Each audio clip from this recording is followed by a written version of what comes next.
How many times do I have to tell you this? Why can't you just listen to me for once?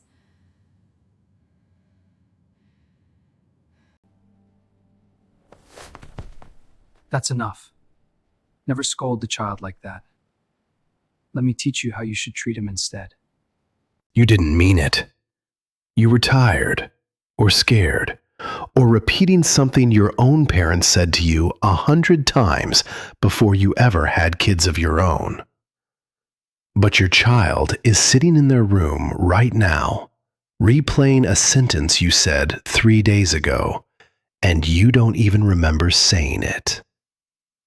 Here's what nobody tells you at the hospital when they hand you that baby. Your words are not just communication. They are formation. And some of the most common things parents say, the ones that feel completely normal, the ones you heard growing up too, are quietly shaping how your child sees themselves for the next 40 years. This isn't about being a bad parent. It's about words you inherited without ever choosing them. So let's go through 7 of them.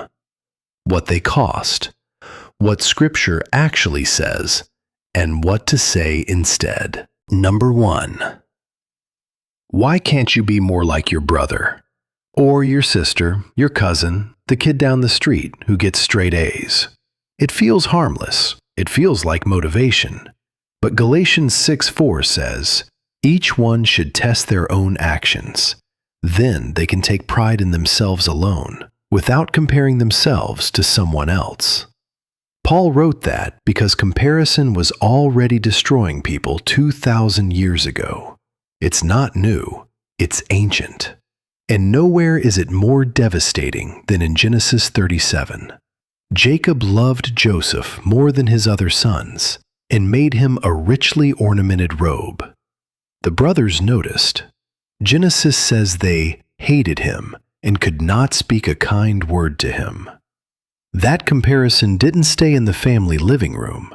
It followed Joseph into a pit, into slavery, into an Egyptian prison. 1 favored child, 10 wounded ones. All from a father who never learned to see his children as individuals instead of a ranking. Here's what to say instead. Not, why can't you be like them? But, what does succeeding look like for you?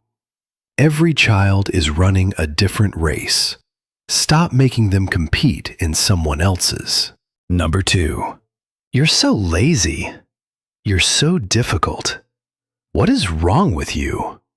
These aren't corrections, they're labels. Proverbs 18:21 says, the tongue has the power of life and death. In Hebrew, the word for tongue there is lashon. It doesn't just mean the organ, it means the shaping instrument, the thing that forms. Words don't just describe your child, they form your child. There's a boy in 1 Chronicles 4 named Jabez. His name literally means, he causes pain. His own mother named him that because his birth was so difficult. Can you imagine growing up being called pain every single day of your childhood? But verse 10 says Jabez cried out to God, asking to be blessed, to have his territory enlarged, for God's hand to be with him. And God granted his request. A boy named after someone's worst moment refused to let that name become his identity. But most children don't have that kind of fight in them yet. They believe what you call them. So before the label comes out, lazy, difficult, dramatic, stupid, ask yourself if you're describing a behavior or writing a name over your child's future. Number 3. And this one is the hardest to say out loud. I wish I never had kids. You ruined my life. Said in anger, said once, maybe never meant to be heard, but children hear everything. Psalm 139, verses 13 to 14 says, You knit me together in my mother's womb. I am fearfully and wonderfully made. That word knit in Hebrew is sakak. It means to weave, to interlace, the way a craftsman works a loom, thread by thread, on purpose, with intention.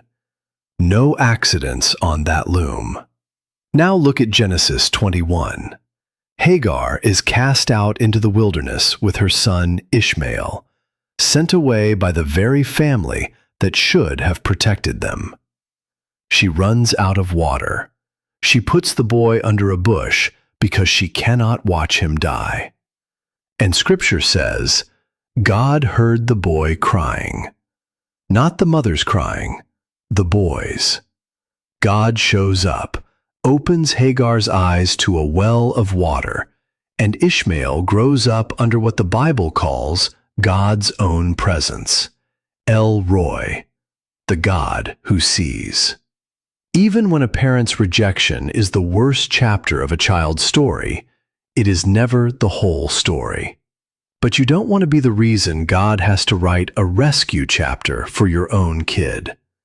If those words have already left your mouth, they need an apology, not an excuse. Number 4.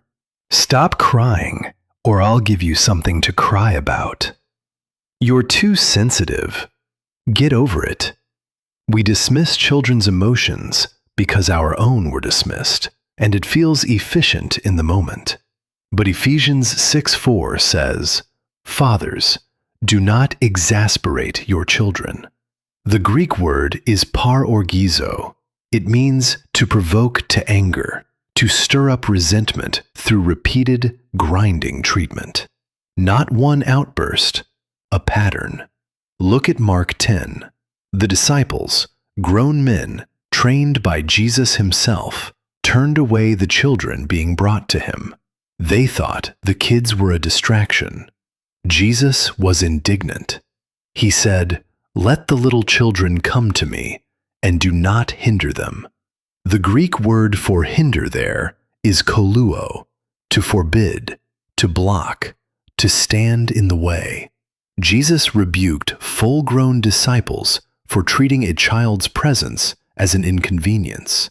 If Jesus made room for a child's noise and need and emotion, what does it say when we don't?